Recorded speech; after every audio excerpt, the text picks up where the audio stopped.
Bicycle සවාරියේ නුවර සිට අපේ ගමනාන්තයේ ආවේ මෝඩයාගේ පාලම. මෝඩයාගේ පාලම කිව්වට ඇත්තටම මේක මෝඩකමක් නැහැ. මෙතන මේ ආච් ට්‍රස් එකක් තියෙන්නේ. නමුත් මේ ඉදිකිරීම් කටයුතු කළ බ්‍රිතාන්‍ය ඉංජිනේරුවරයා ඔහුගේ ඇති වූ සිත්ඇවුලත් සමග මේ ගඟට පැන සියදිවි නසාගත් අයයි කියමනක් තියෙනවා. ඒ සත්‍යද අසත්‍යදයි අපි දන්නේ නැහැ. නමුත් මෙතෙන් ආවට පස්සේ ඔබට දැන් බලා ගන්න පුළුවන් අපේ අලුත්ම පාලම. ඒක ආච් බීම් එකක් සමග ඉදිකර තියෙන්නේ. ඒකට හේතුව තමයි එබඩ්මන්ට් දෙක ඉදිකර පසු පියර් එක සෑදීම සඳහා කැණීම් කටයුතු කළත් ඒ ගල හමු නැති නිසා එය ඩිසයින් එක වෙනස් කර ආච් බීම් එකක් ලෙස දැන් වැඩ නිමවා තියෙනවා. මීට ප්‍රථම මේ පරණ පාලම, අලුත් පාලම සහ බේලි පාලමකුත් මේ ගඟ අතර ඉදිකර තිබෙනවා. නමුත් ඉදිකිරීම් කටයුතු කළ පසු එය ඉවත් කර තියෙනවා. ඉතින් මෙහි විශේෂත්වය තමයි මහවැලි ගඟේ එකම ස්ථානයක පාලම් 3ක් ඉදිකිරීම.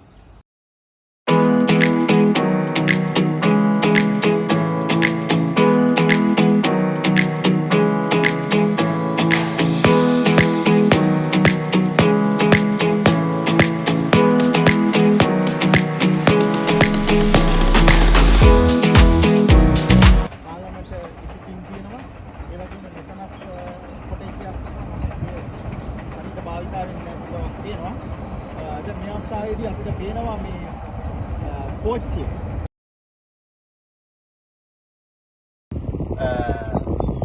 බස් මාර්ගයක මෙවැනි පාලමක් තියෙන එකම ස්ථානයේ.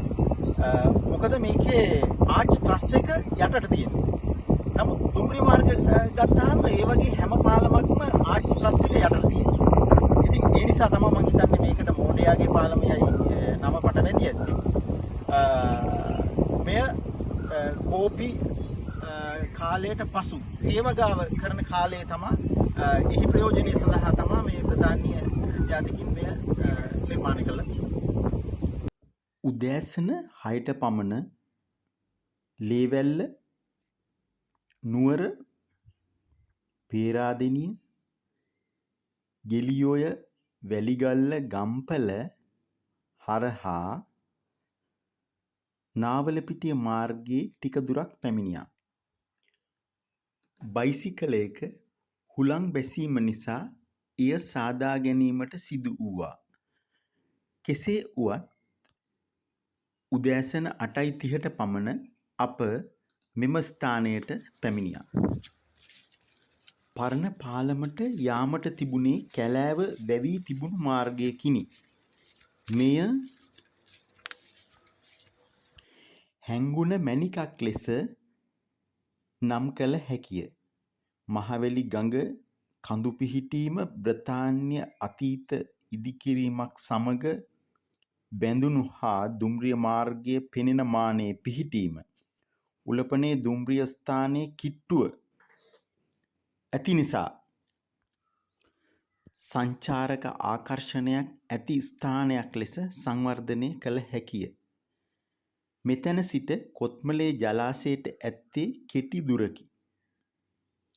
දර්ශනීය මාර්ග හරහා බයිසිකල් පැදීම, කඳුකර තරණය සඳහා මාර්ග සැකසීම, දර්ශනීය පරිසරයක නවාතැන් ගැනීමට සැලැස්වීම, කෑම්පින් සඳහා පහසුකම් සැපයීම, අතීත පාලම හා බැඳුණු කතාන්තරය එයට ඈඳා ගනිමින් ඉතා ක්‍රමවත් ලෙස සංවර්ධනය කළ හැකි ස්ථානයක් ලෙස හැඟේ.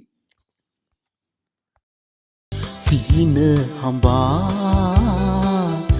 සිහින හඹා,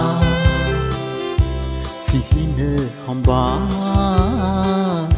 සිහින හඹා.